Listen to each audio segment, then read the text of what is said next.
Rice మిల్లర్ల దగ్గర మిల్లింగ్కు మించి paddy జమైంది.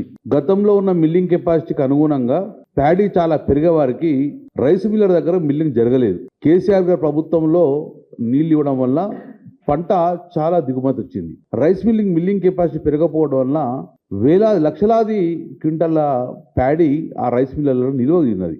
ప్రభుత్వ నిర్ణయం ప్రకారము అక్కడ తడిచిపోయిన ధాన్యం కానివ్వండి, మిగిలి ఉన్న ధాన్యం కానీ మొత్తం కూడా క్లియర్ చేయకపోతే స్పేస్ ప్రాబ్లం వస్తుంది.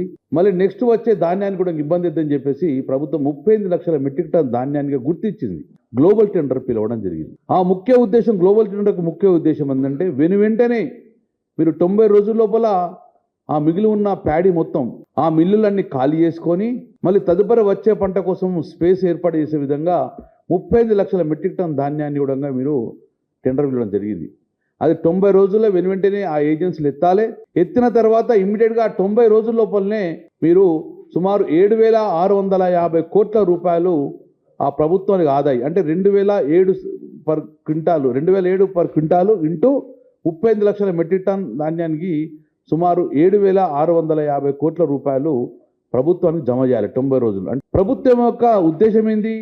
ఆ యొక్క ప్యాడీ బస్తాలో ఉన్న వడ్లను ఎత్తురా బాబు అంటే వీళ్ళందరూ కూడా ఆ బస్తాలల్లో పైసలు ఎత్తుకుంటారు. రైస్ మిల్ దగ్గర ఉన్న బస్తాలంటే పైసలు ఎత్తుకునే పరిస్థితి ఈరోజు రావడం జరిగింది.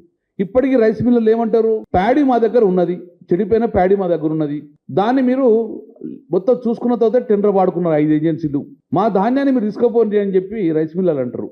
కానీ వీళ్ళు ధాన్యం తీసుకుపోము, మాకు అదనంగా డబ్బులు ఇవ్వమని చెప్పేసి ఈరోజు చట్ట వ్యతిరేకంగా ఏ రోజు కూడా రైస్ మిల్లు డబ్బులు ఇస్తాను టెండర్ లేదు. రైస్ మిల్లర్లు ఇచ్చేది అక్కడ ఉన్న చెడిపోయిన ధాన్యాన్ని ఎత్తుకోవడం. ఈరోజు అఫీషియల్గా మీరు మనీ డబ్బులు ఇవ్వాలని చెప్పేసి అది 2007 కాదు 2,235 అఫీషియల్గా కూడా ఈరోజు ట్రాన్స్ఫర్ చేసుకున్నారు. అఫీషియల్గా ట్రాన్స్ఫర్ చేసుకున్నారు. అన్ని అకౌంట్లు కూడా మేము దొరకబట్టినాం. దీంట్లో ప్రత్యక్షంగా పరోక్షంగా ప్రభుత్వ పెద్దలందరూ పాల్గొన్నారు. సో మరి 90 రోజుల లోపల మీరు కట్టవలసిన 7,600 రూపాయలు కట్టలేదు. 7,600 రూపాయలు ప్రభుత్వ ఖజానా కట్టకపోవడం వల్ల ఇప్పుడు ఇంట్రెస్ట్ దగ్గర అదొక 500-600 కోట్ల రూపాయలు అదనంగా ప్రభుత్వం మీద భారం పడ్డది. దీనికి ఎవరు బాధ్యులు? నిజంగానే 90 రోజుల లోపల 7,600 కోట్లు పడితే ప్రభుత్వం యొక్క భారం తగ్గుతుండే కదా. మరి ఇప్పటి వరకు ఎంత ధాన్యాన్ని మీరు ఎత్తిండ్రు అంటే లెక్కలేదు. ప్రభుత్వానికి పేరు తెచ్చే విధంగా మా కేసీఆర్ ప్రభుత్వం కూడా ప్రభుత్వం పేరు తేవాలని చెప్పి పథకాలు చేస్తే దాని మీద ఏసీబీ ఉరుకొత్తది. కానీ ప్రభుత్వ ఖజానాను ఖాళీ చేసి యథేచ్ఛగా డబ్బులు వసూలు చేస్తే కూడా ఇప్పుడు ఏసీబీ రావాలని చెప్పి మేము డిమాండ్ చేస్తున్నాం. ఏసీబీ అన్ని రావాలి, దర్యాప్తు జరపాలి. నిజంగా రేవంత్ రెడ్డి గారు, నీ ప్రభుత్వం నిజంగా చిత్తశుద్ధి ఉంటే అవినీతికి వ్యతిరేకంగా మీరు అంటారు కదా, దీన్ని మీరు ఇమీడియట్ దర్యాప్తు చేయండి. 17 నెలలే మేము చెప్తున్నాం. ఎందుకు దర్యాప్తు సంస్థలు ముందుకొత్తలేవు? ఎందుకు దీన్ని ఎంక్వైరీ జరుగుతలేదు? ఏంటి లాలూచి? ఎక్కడ లాలూచి జరుగుతుంది మాకు తెలియదా? ఎవరు దీన్ని ఇన్వాల్వ్మెంట్ తెలియరా?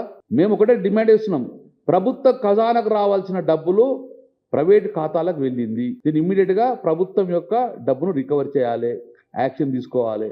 మేము పోరాడుతూనే ఉంటాం. ప్రభుత్వ ఖజానాకు డబ్బులు జమ అయ్యే వరకు, న్యాయంగా వచ్చే డబ్బులు వచ్చే వరకు బీఆర్ఎస్ పార్టీ పోరాడుతూనే ఉంటుంది. ఎన్ని దర్యాప్తు సంస్థన అడుగు పెడతాం, ఎన్ని దర్యాప్తు కడుపు దొక్కుతాం, ప్రతి ఒక్కరు తలుపు తడతాం.